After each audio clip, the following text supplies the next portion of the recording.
I remember distinctly, and I've heard this sentiment expressed by several different Africans, but from one woman in particular, we were just in a slum talking about kind of life day to day for her, and she said, you know, when I don't have enough food to eat in a day, I just know that God is calling me to fast for that day. And I still think about that a lot, and it breaks my heart. That's the kind of faith that challenges my own. The kind of faith that would say, if I don't have, God knows, and there's a reason I don't have, and God will provide. And then I think about my life halfway across the world, and my closet full of clothes, my pantry full of food, and then more food, and then food in the freezer and the refrigerator. And I think it's sad on both counts. I think it's sad for the woman who has this incredible faith, and yet her Christian brothers and sisters in America, if they know her plight, perhaps they don't care or they don't know how to help her.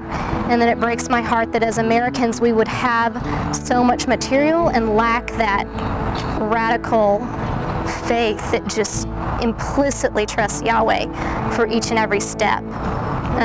So I think there's this kind of beautiful connection between the two. I think there's an integration that happens, and I see Hamaré is right in the middle of that integration. To be exposed to a bunch of students who have this hunger for God and His Word, to want to know Him and to share Him, and there's no resources. And to have a computer program in my computer that has more resources than they could have ever imagined.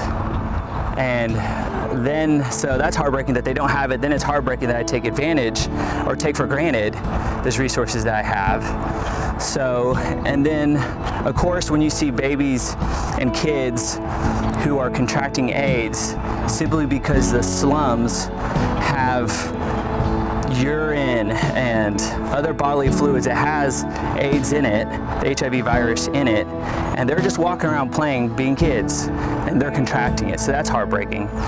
And then what's heartbreaking is then my fear, my own fear of going in there and loving these students because I'm weak. And so that's very heartbreaking because gosh, why would you be scared of that, to go in there and love them, but to be scared to contract that? And so there's just so many things that got exposed that just can't get exposed here. I asked Jamie, how do you say goodbye? How do you leave the continent and leave that part of your heart behind? And I'll never forget what he said. He said, I don't say goodbye. And I think that really illustrates one of the beautiful principles about Hamaré, in that Hamaré helps facilitate long-term relationships. Even having gone on a short-term trip, I can come back and I'm still in contact with the orphanage where I lived and worked 2 years later. I'm still talking to those children, I'm still in contact with them. And I can know that the students that Hamaré invests in will receive aid from Hamaré for as long as they have that need. There's a lot of things that we can do to help minister. The first and easiest thing to do is to pray, and we can give to provide scholarships for them, and we can also go. Another really easy thing we can do is to tell our friends about Hamaré and about what Hamaré is doing, and how education is really the only way to break the cycle of poverty, and both poverty economically and poverty spiritually.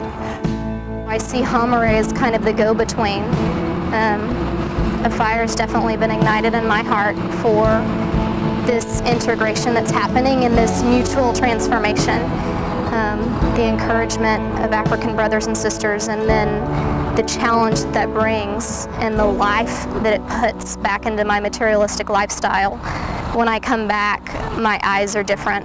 I see things differently, and the situation around me might not have changed, but everything is different because I'm different.